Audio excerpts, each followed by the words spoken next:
आज की एक बड़ी खबर आपको विस्तार से दिखाते हैं। जम्मू कश्मीर से अनुच्छेद 370 हटाए जाने का विवाद एक बार फिर से सियासी लड़ाई का अखाड़ा बन चुका है।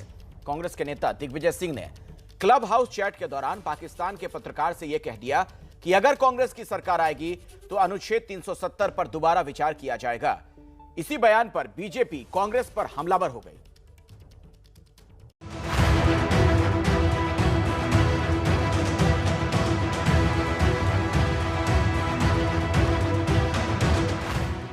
कांग्रेस नेता दिग्विजय सिंह और उनके बयानों से उपजे विवादों का बेहद पुराना नाता है। एक बार फिर उनके एक बयान से देश का सियासी पारा चढ़ गया है। इस बार दिग्विजय सिंह ने जम्मू कश्मीर से हटाए गए अनुच्छेद 370 पर बयान दिया है। Kashmiriyat is something which is basically the fundamentals of secularism, because in a Muslim majority state there was a Hindu Raja and both worked together. In fact, the reservation in Kashmir was given to the Kashmiri Pandits in government services.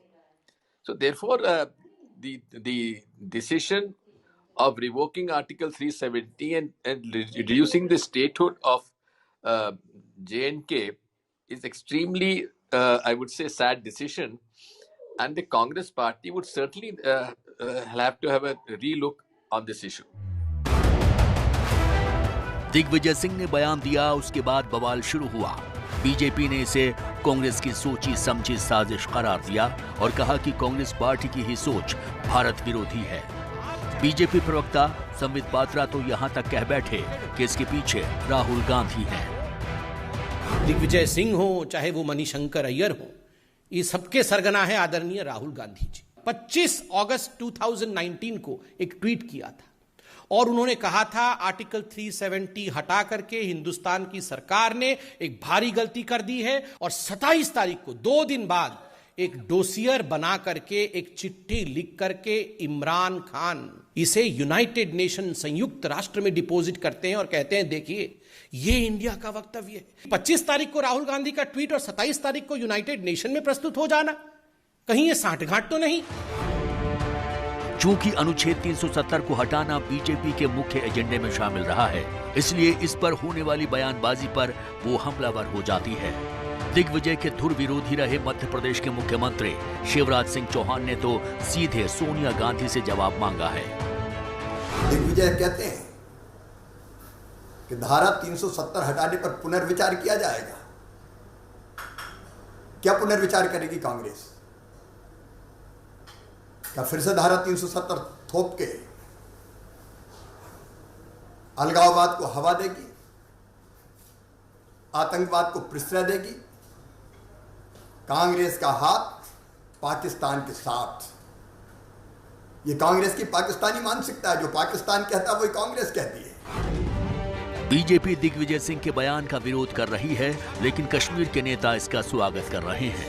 पूर्व CM और 370 हटने के बाद महीनों तक करीब नजरबंद रहे फारूक अब्दुल्ला दिग्विजय के बयान का समर्थन कर रहे हैं। I am very grateful to Digvijay Singh ji. He has realized the sentiments of the people, that what you have done, you are losing the will of the people for the nation.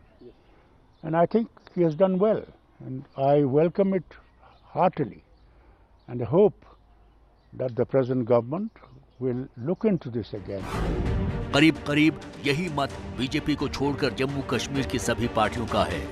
Jammu Kashmir के deputy CM रहे कविंद्र गुप्ता को इसमें पाकिस्तान का हाथ नजर आता है। इनका पहले भी रहा है, मणिशंकर अय्यर से लेकर के इनके जो भी नेता हैं, वो पाकिस्तान जो बोलता है उनकी भाषा हमेशा वही रहती है। ये साफ जाहिर है कि पाकिस्तान के साथ मिले हुए हैं।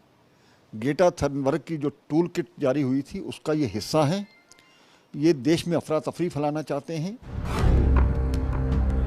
विवाद बढ़ा, हमले बढ़े तो दिग्विजय ने इस पर सफाई दी, लेकिन सफाई भी ऐसी जिससे विवाद को और ज्यादा हवा मिल गई।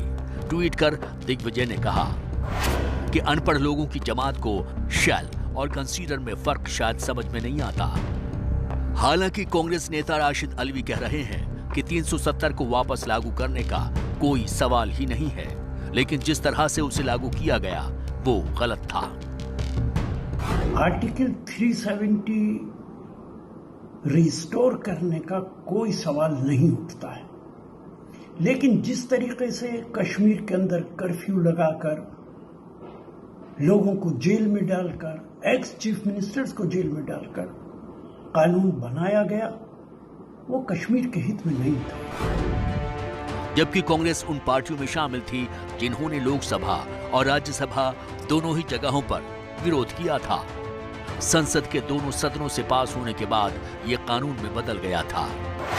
लोकसभा में विधेयक के पक्ष में 370 और विपक्ष में 70 वोट पड़े थे।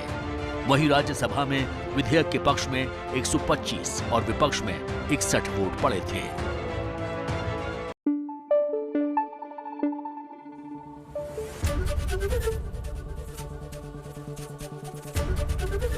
एबीपी न्यूज आपको रखे आगे।